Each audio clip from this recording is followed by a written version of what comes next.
What is laughter, and why is it considered so valuable? Laughter is a consciousness impulse which ripples across your skies, from one planet to another, through your Milky Way, and out into the furthest reaches of infinity. As infinite as divine consciousness, it came into existence at the moment of the Big Bang. What is laughter? It is a spontaneous, consciousness response to a situation where two events, or two incidents, or two people do not, in the natural order of things, belong together. They are strangely at odds, or in opposition to each other. It is a ripple effect experienced in all living things of higher species capable of certain judgments or perceptions. It eliminates stress.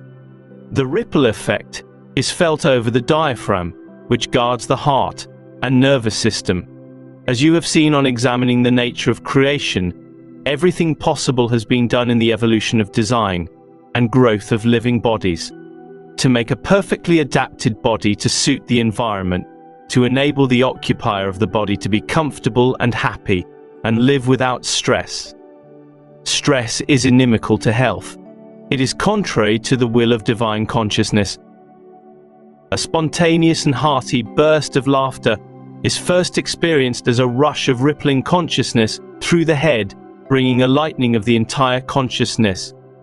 This is immediately followed by the physical ripple effect of laughter, experienced as a light beating of breath on the diaphragm to break up any tension and to smooth away any residue of bitterness. Sometimes laughter, in an extremely amusing situation, is prolonged to such an extent that the person eventually feels exhausted, but also happy, and rather sad that the laughter is finished. Most people will testify that laughter promotes a feeling of well-being, even if there was discord just a minute earlier.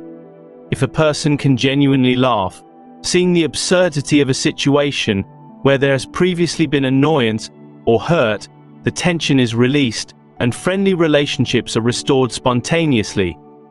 Laughter is a gift of love, for a creation possessed by, and needing relief from, their egos. As the ego drive gradually relinquishes its hold over your mind and emotions, you will find that laughter bubbles up spontaneously and brings a wonderful feeling of release. The ripple effect of laughter raises your consciousness frequencies of vibration, not only because it is energy released where you most need it, over your heart, over your diaphragm, the seat of your emotions, but because laughter is directly of divine consciousness. Therefore, laughter is divine, laughter and your inner child. As you read these letters and meditate, and your levels of frequencies of consciousness vibrations are raised, you will discover that old mental patterns are no longer comfortable in your mind. You will seek ways and means of ejecting them from your consciousness. As you move upwards spiritually and are ever more desirous of unloading unwanted human ego drives, the conflict in your sensibilities will become increasingly burdensome, and you now long and pray for relief. You will find that when you turn to divine consciousness and passionately ask for divine assistance, the help will surely come. You will successfully get rid of unwanted thoughts and reactions, and you will then discover that laughter becomes more and more spontaneous. You will also discover tensions are smoothed away and that you are becoming much lighter in thought, easier in relationships, more caring, much more appreciative, more aware of life itself, and all that it has to offer, in sight and experience. You will enjoy simple pleasures more. You will be less jaded in appetites.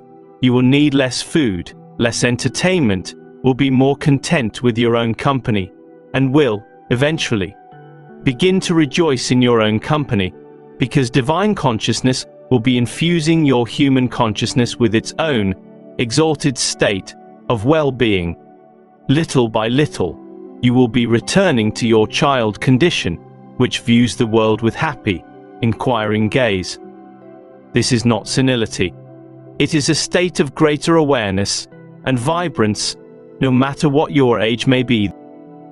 This is the state of being I meant when I said that, unless you become as a little child, you shall in no wise enter the kingdom of heaven. I actually said that when you enter the kingdom of heaven, you become a little child, a child in wonder and joy,